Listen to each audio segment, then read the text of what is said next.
Jeg hedder Signe. Jeg er frivillig i Mellemfolkeligt Samvirke her i Aarhus. En organisation, der forsøger at styrke civilsamfundet både lokalt og globalt ved at skabe stærke fællesskaber. Her i Aarhus holder vi til i Mejlgade. Vi har en café på første sal, Café Mellemfolk, der er frivilligt drevet og inviterer folk indenfor til gode madoplevelser og til events og musikarrangementer.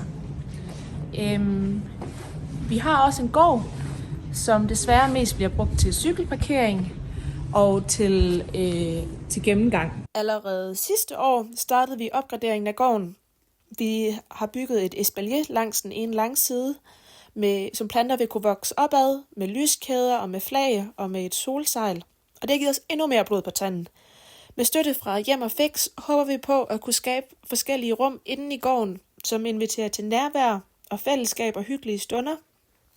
Og samtidig også gøre gården til en grøn oase inde midt i byen, som sætter fokus på biodiversitet. Vi har forskellige planer for de forskellige områder, og dem vil jeg nu gennemgå enkeltvis for jer. Først og fremmest indgangen håber vi at gøre mere indbydende.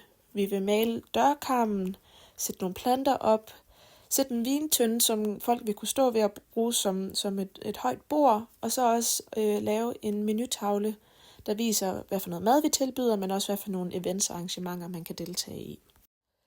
En af de helt store ombygninger vil vi lave i en af vores tunneler. Det skal fungere som et overdækket sideområde.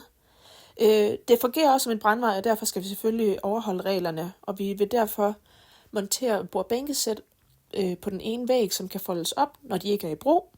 Vi vil gøre det hyggeligt med lanterner og lyskæder og også et stort loftmaleri. Vi har allerede en platform, der er ophævet inde i gården. Den skal nogle gange fungere som en scene, men ellers til hverdag vil vi også interagere den som et område med siddepladser.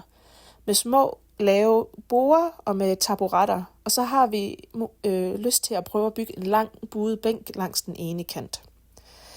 Derudover skal vi helt sikkert have opgraderet vores skraldesystem i gården, og vi vil prøve at sætte fokus på det ved at lave nogle store, meget farverige skraldespande, som folk forhåbentlig vil lægge mærke til.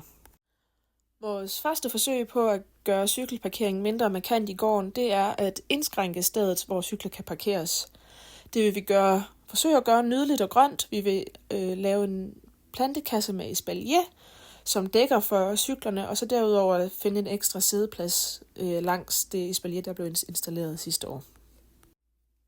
Og til sidst vil vi udvide det allerede eksisterende sideområde med ekstra borde og bænke, og også med cafésæt. Så vil vi gøre det overdækket med endnu et solsejl, og så også installere endnu en stor farverig skraldespand, som folk forhåbentlig vil bruge.